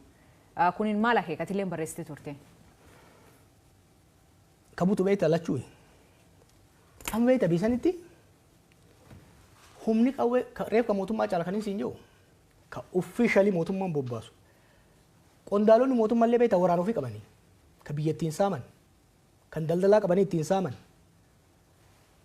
Ka barre riphee lolaanii seera didee bosona galeemi. Qaamni mootummaallee nama saama, riphee lolaallee nama saama. Uummanni rakkoo guddaa sheer godhan immoo maallaqa sirraa fuudhan kan baankiin walii dabarsan. Qaamni mootummaa keessa jira jechuudha. Amma deengadda iyyinee ka dhaabsinu fakkeenyaaf kan biraa hafet waraana si galchine fuudhanii waraana raafuu yoo barbaadde 100,000, 120,000, 130 kaffalisiin jechuudha. Maaliif sababa sirni wanni amma reefu isin jabsuun sirni mootummaa the state has become so weak hedduu waan laamshoftee jirtuuf sirni mootummaa kabiraa dhiisii caasaan mootummaatu to'annoo mootummaatii ala bahee saamicha irratti yakka irratti bobba'aa jira jechuudha. Kun immoo uummanni akka abdii kutatu uummanni akka dallansuu hamaa keessa galu isa godhee jira. Kanuma wal qabsiisee kallattiidhaan tamsaasa BBC Afaan Oromoo caqasaa jirtu keessumaan keenya Jawaar Mohammedidha. Kitaaba haaraa barreessee guyyaa boru eebbisiisa. Garuu dhimmoota siyaasaa naannoo Oromiyaa san Itoophiyaas kan nutti kaasaa jirru himannawwan garaagaraa qeeqa garaagaraa aangawoota mootummaa akkasumas immoo qondaalota paartii biyya bulchuu irratti dhiyeessaatti jira Jawaarii. Akka nama siyaasatti kun waanuma eegamu yoo deebii kennuu barbaadan yookiin immoo dhimma kanarratti yoo BBCtti dhiyaatanii dubbachuu barbaadan kan keenya banaadha. Namoonni siyaasaa keessumaa kan paartii biyya bulchuu keessa jiranii Jawaar daldala keessa jira. Maaliin jiraatta galiin kee maali? Hojiin qaba garuu yoon daldalee maal rakkoonsa? Namni siyaasaa hattuu ta'uu qaba jechuudha. Maali yeroo hedduun dhagaa waan akkanaa kana namni siyaasaa yoo hojjete yoo dalagate maal rakkoonsa? Ani dalagachuu hin danda'u moo? Fayyaa shaniin qaba. Beekumsa barnootaan qaba. Yoon hojjetadhe maali? Yoon daldale maali nama rakkoonsa? Inumaatu rakkoon biyya san keessa jiru namni hannaaf siyaasatti seena. Of danda'een hojjetu. Kanaaf an osoon daldalee osoon itti beekee daldalee ittiin gammadaan. Daldalan keessa hin jiru garuu hojii gaarii qaba. Hojii sanan hojjedha.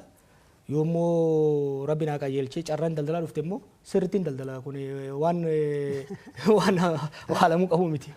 Akkuma jette qeeqa irra deebiidhaan dhiyaatudhaa fi gama kaaniin hariiroon dhaaba kaafaa waliin qabdu keessumaa ammatti hoggana ittaanaa paartii Koongireesii Federaalaa Oromooti kan kaafaa'ooti. Hariiroon kee akkam fakkeenyaaf yeroo darbii adoolessa keessa yeroo isaan kola ta'anii bakka Baqqalaa Garbaa filatan fa'aa waan argamteen seeni wantoota gurguruudhaa baadhee aangawoota yookiin immoo qondaalota paartii sanaa irraas gaafa odeeffannee xiqqoo hariiroon keessan akka laaffate waan akeeku odeeffanne sirraa gad dhaga'uu feena. Akkami hariiroon kee? Hariiroon keenya jabaadha. Garuu biyya keessa waan hin jirreef walgahii idilee yeroo hunda godhamu hirmaachaa hin jiru. Sanii alatti garuu waan irraa eegamu godhaan jira. Hariiroon laaffee kan jedhullee sirrii miti hariiroo gaarii qabna. Hariiroon sun immoo gaafa barbaachisaa ta'etti gaafa hojiin hojjetamuu qabutti ni hojjenna. Kana dura an Oromoo farse yookiin immoo dursa Oromoo fetteetti dhalabsitee egasii mormiinis jabaatee mootummaan haaraa saanguutti dhufee ati amma akkam ilaalchi Oromoo farestidha moo Itoophiyaa farestidha?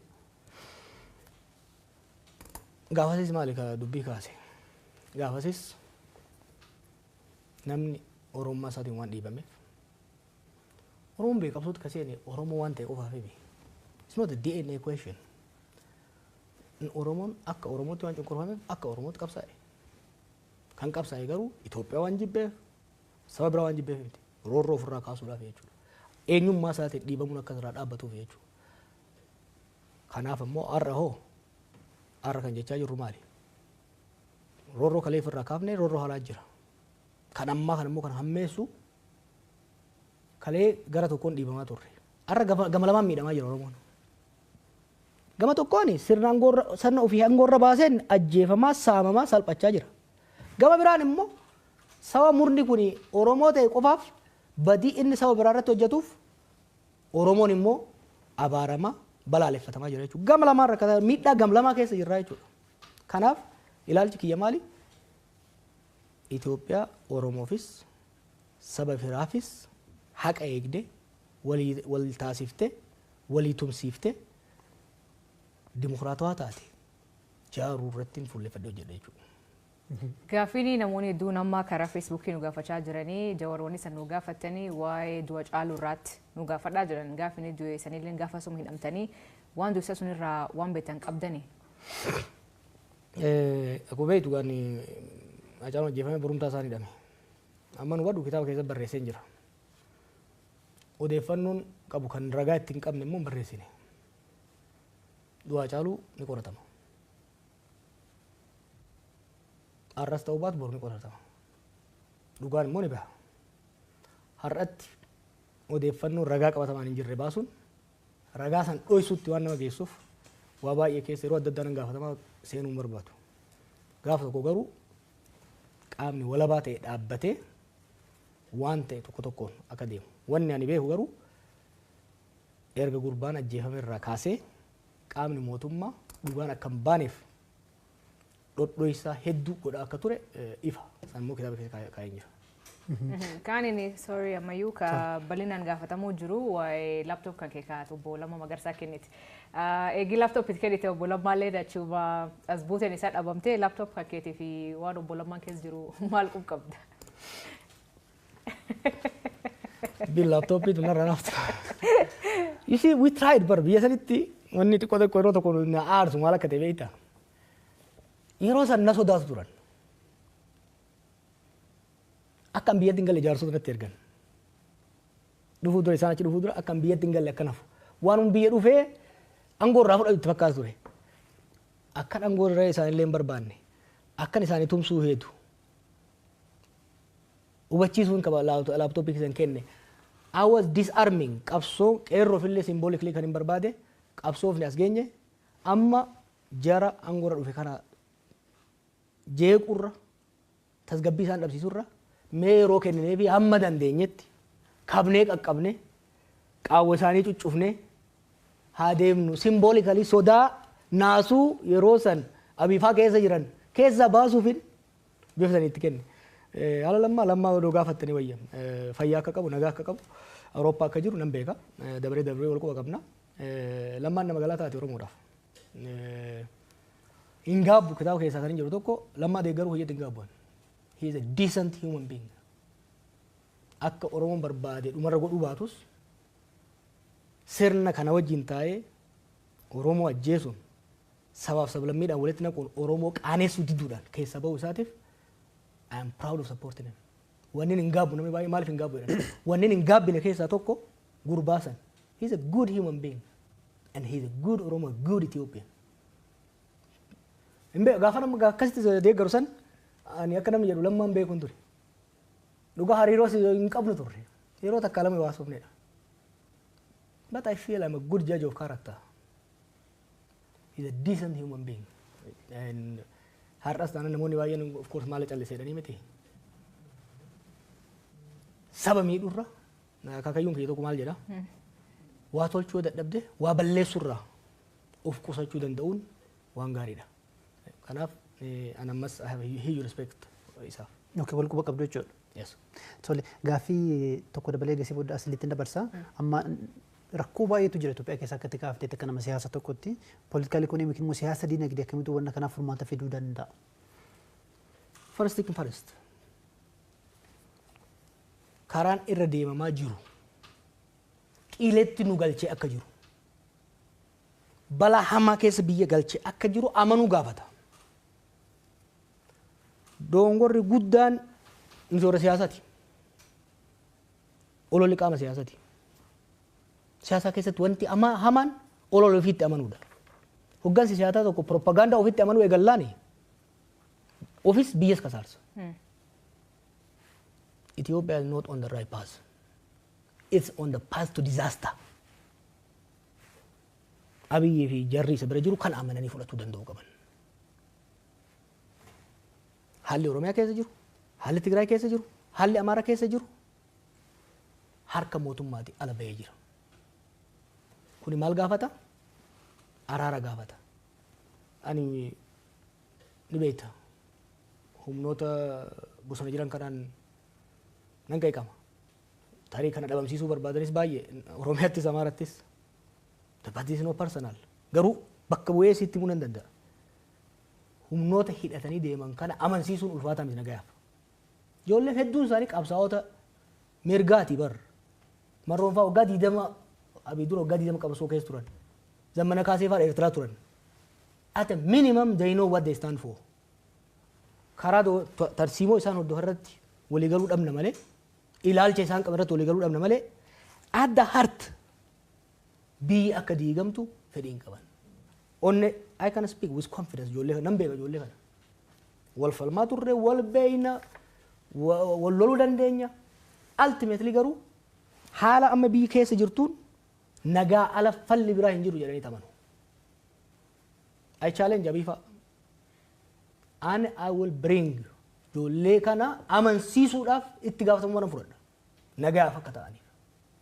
Oromiyaa qofa osoo hin ta'in ka Amaaraas dabalatee. Ni amanu jedhee amanan biyyi akka diigamtu barbaadan. warri mootummaa beetii harka isaanii diigan. Maali maraatuun akkana? Maali maraatuun na'an baramma? Okay, gaafa duraan gotti dhufanii muuxannoon hin jiru. Wanta tokko itti fakkaatuu danda'a. Dargaggummaan jiraachuu danda'a. Amma hoo maali?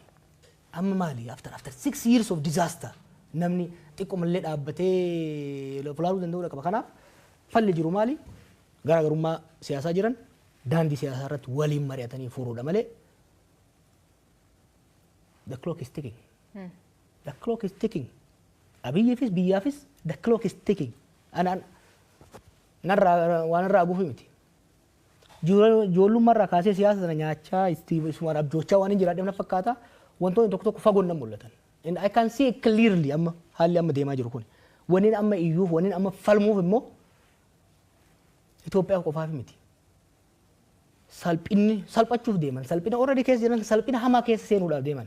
Salphinni kun immoo anaafis naaf dabare akka nama Oromoo tokkotti akka lammii Itoophiyaa tokkotti jechuudha. Kanaaf karatti deebi'uu gaafata. Galatooma hordoftoota kennaa warreen hordofuu jirtan gaafii keessan arguu jirra. Gaafileen hedduun ka dhiyaatu kitaaba barreessuuf maltu si kakkaasee ka jedhu kan irra haasofne turree website keenya ka BBC Afaan Oromoo irra dubbisuu dandeettanii. Kaaniin kitaaba kan kee eebbisiisuu fi biyyoota garaagaraatti imaluu fi kan Naayiroobii bor eebbifamaa asiin booda Awurooppaa deemta. Garuu kitaaba eebbisuu fi kaaniin qabsoo fuuldura yookiin qabsoo itaanuu irra haasa'uu fi jette. Maal jechuudha? Bar dabre biroo tokko barreesseen ture. Kaaga amma gad dubbannu kana barbaree hin qabne wayi. Boqonnaalee qabsoo dabarsinee fi kan itti aanu. Callifnee ilaaluu hin dandeenyu. We owe it to our people. We owe it to the Ethiopian people. Oromoon hooggansi Oromoo anarraa dabalatee callifnee ilaaluu hin qabnu jechuudha callifnee ilaaluu hin dandeenyu. Dur irraa kaasee ergan biyya alaa dhaqee irraa kaasee aadaa tokkoon qaba. Yeroo yaadni tokko dhufu taa'uun oolu uummata wajjin marii banaa godha. Yaada kiyyaan dhiyeessaa gaafiin hin dhufaa chaalenjiin hin dhufaa yaada san keessaa gabbifnee hojiitti seenaa jechuudha. Clearly haalli amma Oromiyaan fi Itoophiyaan itti deemtu haalli jarri kun maqaa keenyaan biyya ittiin deeman it is not sustainable, it is not beneficial, it is disaster. Qabxii kana uummata wajjin mari'achuun barbaada. Uummata wajjin haasa'uun barbaada. Uummanni yaada kiyya challenge akka godhaniin barbaada. Anis challenge gochuun barbaada jechuudha. Kanaaf kitaabni akkuma carraa kana waliin dhufe malee amma marii sana irratti gaazexeessitoota akka keessanii bakka adda addaa jiran wajjinis haa ta'u uummata bal'aa biyyoota alaa keessa jiru wajjin mari'achuun barbaada jechuudha. Waan hin gaabbineef hedduu barreessite kitaaba kan keessatti ka uummati beekulleen hedduutu jira kaati hin gaabbineef. Ammoo xiqqoollee hin gaabbitu wanni ati irraa gaabbitu tokkollee hin jiru. Maaliin gabba Oromoo ta'ee dhalachuu kiyyatti immoo ummata kana qaanii keessa baasuu kiyyatti ni qaabbamoo bar gaafaan qabsoo seenu gurbaa kanaan eeggadda ijoolleen jedheen kan manni areeda qabu ani qancaraadha beeyta ijoollummaa keenyarraa kaasee maal akka ture beeyta sababa rakkoo abaa'oo keessa uumamaa tureen Oromoon miliyoona 50 taate warra miliyoona 5 keessaa dhufeen akka feetetti dhiitamti waggaa 50 deemanii homaan fidan Oromoon mana barcaa dhayitu kanuma mana taaziyaa dhayitu kanuma mana farsoo dhayitu kanuma Oromoon hamilee wal cabsa Oromis hamilee wal cabsa ture we changed that arreeyo xiqqaate Oromoon waa gochuu hin danda'u namni jedhu kamaraati malee hin jiru kamaraati illee hin jedhu we proved ummata kiyya amane because I know my people ummata kiyya amane callifnee lafuma kaanii girrim jenne akka jarri kaleessa jedhanitti kitaaba keessatti nagarta we spend years after years in qoranne qabsoo kamtu haala qabatamaa biyya keenyaatiif ummata keenyaatiif baasa jenne beekumsa keenya san teknoolojii ammayyaa wajjin haala uummanni keenya keessa jiruuf haala addunyaa wal qabsiifnet osoo tuffatamnu the biggest contribution an Oromoodhaa godhe cabaa hamileedhaa keessa baasudha. Repairing the collective collapse of self-esteem. Har'a immoo tokko kan aarsu kaleessa Oromoon qabsaa'uu hin danda'u jedheet saba keenya hamilee cabsuudhaaf irratti hojjaa turan. Har'a immoo Oromoon biyya bulchuu hin danda'u yeroo kitaaba keessatti yoo ilaaltanii turtan aangoon nuun malaa jedhee 2015 maal barbaaddan isaa maal barbaadan Finfinnee pirezidantii Oromiyaa si goona waan akka no aangoon nuun malaan jedhee jaba baasee jennaani Oromoon biyya bulchuudhaan qophoofne jedhan isin garsiifnan jedheen biyya bulchuu hin danda'u jedhan Oromoon biyya dhiisii ol bulchuu hin danda'u jedhan back in the day. These guys proved that. Oromoon biyya bulchuu hin danda'u kan jedhu san dhiphinaan wallaalummaan of tuulammaadhaan ijoolleen tuni qaanii san Oromoo irratti fidan. Har'a Oromoon bakka jiruun hoggaa isaa miidiyaa irra bayan qeensa ofii keessatti dadhabamuu barbaada. Oromoon bee uummata oral society uummata dubbannee dhagaa amansiisuu dandeenyu bar. Uummata hojjannee ofii miti addunyaa kanaadhaaf. Hayyoonni Oromoo bakka meeqatti addunyaa hoogganaa jiran. Har'a Oromiyaa diiganii dachee dhiigaa godhanii uummatoota Itoophiyaa abdii guddaa nurra ture yaadattaa 2018. Kanaaf again I want to try one more time. Uummanni keenya hamileen isaa akka hin cabne. Uummanni hamileen isaa cabe bara baraan salphata. Hamilee uummata keenya eeguudha. Kanaaf dongoroon hojjedhe jira yaa baay'eedha. Bagan dongoroo hojjedhe immoo. I was young. I was energetic. Kottee baay'eedhaan jedhe. Baay'een seene. But I delivered. Anaaf warri wajjin hojjenne waan uummata keenya waadaa galle deliver godhaa geenye jechuudha. Kanaaf maaliif hin gaabbu jette? Akka hin gaabbu barbaadan ana qofaan beeke. I'm speaking on behalf of Oromos. Akka gaabbinu barbaadan. Hin gaabbinu wanni gaabbinuuf hin jiru. Itti yaadne hojjenna hojii dongora keenya irraa hin baranne hin sirreessina itti deemna. Ammas yoo taate ammoo warri hedduun sirna kanaan gotti hidhuu keessaniif hin gaabbitanii hin gaabbinu. Hin gaabbinu. Jallaa ormaa kaafnetti jallaan keenya dhufe. Jallaa kana kone hundiriirsinaa yoo kararraa kaafna simple. Diriirsuun danda'ama. Ni Allah dinnaan munni hogga jallate ibidda keessa.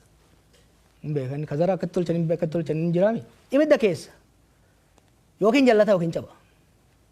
Jallatee garuu itti fufuu hin danda'u jechuudha. Dubbii kara akka nu badheetti amma adeemsa kana dura deemaa turte deebistee yaaluudha barbaadda akkasii akka duula qeerroo kakaasanii qabsoo karaa nagaa gaggeessuu wayii. Wanni akkasii hin jiru. You have to be adaptive. Warri hojjettu keessatti. Amma I just want conversation. Haasaan barbaada amman. Haasaan barbaada. Bakka san hin geenye. Karaan qabsoo baay'ee jira. Karaa irra hin deddeebinu. Karaan tooftaan haaraa baay'ee jira. Modern era. Gaafan biyya alaa dhaqu. Generation faaltookii turre. Generation Facebook itu, generation Twitter itu, mali TikTok itu. As technology changes, society keessa waggaa jijjiiramu, strategy keessa waliin jijjiirama. Ana amma achillee jiru. Amma waa'ee qabsootu haasa'an jiru, waa'ee sirna kana goonaa miti. We need to have a conversation akka Oromoo salphannee jirra. We have let down the Ethiopian people. Ummata Oromoo qofa osoo hin ta'in, ummata Itoophiyaa, ummata gaanfa Afrikaa, we have let them down. Liability taaneera. Ummata guddaadha nu. Baay'inaanis teessuma lafaatinis Somaaleen nurraa abdii qaba. Dhayin lola isaan wajjin seenna. Har'a mootummaan Abiy Oromoon hin lola, Amaaraan hin lola, Tigreen hin lola, Eertiraan hin lola, Somaaleen hin lola. No. Oromoon ummata kana hunda wal taasisee wal hin dhaga'ee naannoo gaanfa Afrikaa kana seenaa jeequmsaa, seenaa lolaa keessaa baasee tasgabbeessee hiyyummaa bara baraan uummanni naannoo kanaa hundi ittiin beekamu keessa baasee jaaruuf kan danda'u Oromoodha. Maaliif riisoorsiidha qabna, dhugaa qabna, lafa bal'aa qabna, aadaa qabna, gadaa qabna. Kanaaf wanni nu barbaadnu what I want this conversation amma kan boodatti dhufna ammatti wanni barbaadu warra mootummaatis qeeqdhaan dhiyeessu come on kana caalaa callifnee kufaatii kana caalaa salphina kana caalaa keessa seenuu hin qabnu. I am calling for conversation. Mootummaa wajjinis warri mootummaa ola jirus haasa'uu qabna amma. Gadi baanee dhugaa walitti himnee haasa'uu qabnadha. Ayyee tamsaasa kallattii BBC Afaan Oromoo gama Facebookiidhaan hordofaa jirtu dhaggeeffattoota keenya keessumaan keenya Jawaar Mohammed kitaaba haaraa hin gaabbu jedhee guyyaa boruu eebbisiisa guyyaa kamisaa jechuudha Keeniyaa Naayiroobii keessatti isa booda immoo gara biyyoota Awuroopaas ni mala dhimmoota hedduu kaafne dhimma siyaasaa Itoophiyaa keessa qeeqawwan jajjabaa himannaawwan jajjabaa mootummaa akkasumas immoo paartii biyya bulchuu irratti dhiyeesseera. Isarratti jarri mootummaa deebii kennuu yoo qophii ta'an balballi keenya banaadha. Gara xumuraa tarii dhimma gaanfa Afrikaa kana kaasteetta. Amma Itoophiyaan keessumaa bulchiinsi ministeera muummee Abiy Ahmed waa'ee ulaa galaanaa Somaaliland wajjin walii galee waggaa tokko muddama hamaatu ture. Inumaa lolattii seenuu danda'u Somaaliyaa fi Itoophiyaan dhimma sodaatamaa ture. Dhiyoo kana immoo Turkiitti ijaarsummaa Turkiin waliigaltee irra gahameera. Gaanfa Afrikaatti dhagahamtummaan yookiin dhiibbaan Itoophiyaa laafaa jira. Akkas dubbata akka nama siyaasaatti karaa ittiin ulaa galaanaa argatan maal ta'uu qaba? Hariiroon gahee Itoophiyaan gaanfa Afrikaa qabdu laafaa osoo hin ta'in hin jiru du'eera. Diplomasiin Itoophiyaa du'eera. There is no diplomacy. Itoophiyaan anchor state turte. Ethiopia used to be an exporter of security. Zamana Mallasis, Sandro Sote, keessattuu Zamana Mallas, if Zamana Haile Sillaasees. Har'a garuu Ethiopia is seen as an exporter of insecurity, source of instability itti ilaalamti. Sirni amma jiru kun biyyoota ollaa kana hunda wajjin sadarkaa walaa caalu malee walola keessa jira. Laaffachuun biyya tokko anchor state exporter of security ka godhu dura keessa isaatti tasgabbii qabaate.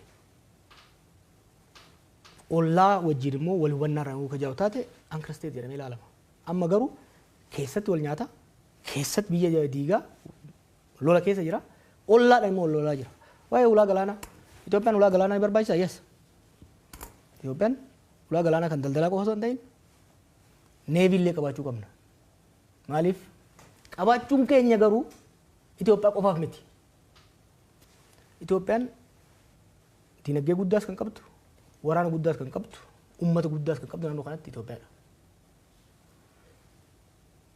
Naannoo kanatti humnoonni bakka fagoo irraa dhufan ulaa galaanaa Red Sea fi Indian Ocean kana irratti sochii guddaa godhaa jiran. Biyyoonni naannoo kana dantaa bishaan irraa qaban eegsifachuudhaaf humna kophaa isaaniitiin deemuu danda'an tumsa Itoophiyaa isaan barbaachisa. Itoophiyaan kana wanni humnaan godhuudhaaf deemtuuf hin jiru. Dantaan keenyaaf dantaan Somaaliyaa, dantaan keenyaaf dantaan Eertiriyaa kan wal falleessu miti. Eertiraan akka biyya tokkotti biyya walabaa siyaasa walabaa taatu malee diinagdeen isii Itoophiyaa irraa walaba ta'uu hin danda'u. Economically dependentidhaan wajjin. Garuu humnaanis irraa fuudha. Sindaan macaqaa fayyatteen yaraan fedhellee taatu hamma fedhetti onnetu dhiitata. Dippiloomaasiidha gaafata. Uummanni Somaaliyaa keessattuu waggoota 6 dabretti an bakka hundatti even yeroo wal mormaa turre Abiy wajjin bakka hundatti Abiy waan tokko difeen godhan ture. Imaammata Somaaliyaa irratti gaggeessuun. Yeroo dheeraadhaaf mootummoonni dhufaa dabran dhimma Somaaliyaa keessa seenanii jeequudhaan Somaaliyaas laaffisanii Itoophiyaafis madda rakkoo ta'aa turan. Abiy waggoota 5 aangoo irra ture kana gochuu dhabuun isaa galateeffatamuu qaba ture. Bara dabre all of a sudden waan rakkoo guddaa nuufi Somaaliyaa jidduu osoo hin ta'in sadarkaa addaatti godhamu keessa seenan. Qophii malee, tarsiimoo malee, tumsa odoo hin jaarratiin itti deemame. Bifa adda addaatiin balaaleffannaa dippiloomaasii bahaa dhihaa. Chaayinaa fi Ameerikaan dura wal ta'e. Diplomatic isolation keessa nu seensisee jechuudha. Dhiibbaan sun amma Abiy harka kennatee akka mallatteessu isa godhe. Credibility is the currency of foreign diplomacy jedha Tony Blair. Credibilityin mootummaa Itoophiyaa, sirna mootummaa Itoophiyaa baay'ee gadi bu'ee jechuudha. Kanaaf ulaa galaanaa nu barbaachisaa. Warri didees hin jiru bar. Biyyoonni ollaa jiran kun nu barbaadan ta'e ni daas. Because ikonomii guddaa jira, potentiaalii guddaa jira, uummata guddaa jira. Sochiin daldalaa naannoo kanaa immoo laaffataadha. Nurratti wal loluu qaban turan Jibuutiinis, Eertiraanis hundumtuu. Garuu immoo gaafa ati qoma dhawattee nam fudhadha jettee humnaan deemte kafuu hunduu dura dhaabate jechuudha. Kanaaf waan irraa baratamuu qabudha. Dongora guddaatu hojjetame. Rakkoon waggaa 6 kan agarre tokko maali? Yaanni gaggaariin waggaa dhufe akkaataan itti hojii hiikuudhaaf deemamu kan xiinxala bilchaataa fi beekumsa qabu ta'uu dhiisetti jarjarumaa fi hawwiidhaan. Ulaa galaanaa wadaba arganne jedhanii itti uummatatti ce'anii godhuun uummatuma harka dhoofsisuudhaaf jecha wanni godhamu kuni Itoophiyaas miidhaa jira. Hoggansa maqaa hoggansa biyya saniitis baay'ee miidhaa jira. Galatoomiyam sagantaan keenya gara xumuraa deemuu jira. Saatiin sii kennaa yaad gabaabaa dabarfachuu dandeettu kaameraan kee kan uummataan haasawuu barbaadde daqiiqa gabaabaa keessatti. Tara uummatti haasaa ture meemmoo. Gammallee uummata. Directly yaada uumaa yoo qabaatu. Rakkoon hin jiru uummata kiyya galmatti fuula isaa keessa ilaalaa ittiin haasa'aa warri BBC hedduu ulfaadha. Akkuma reefu jee an yaadan dura kaayaa jira yeroo barbaadetti qaamni barbaade dibeet barbaannan I'm fully charged and ready. Great.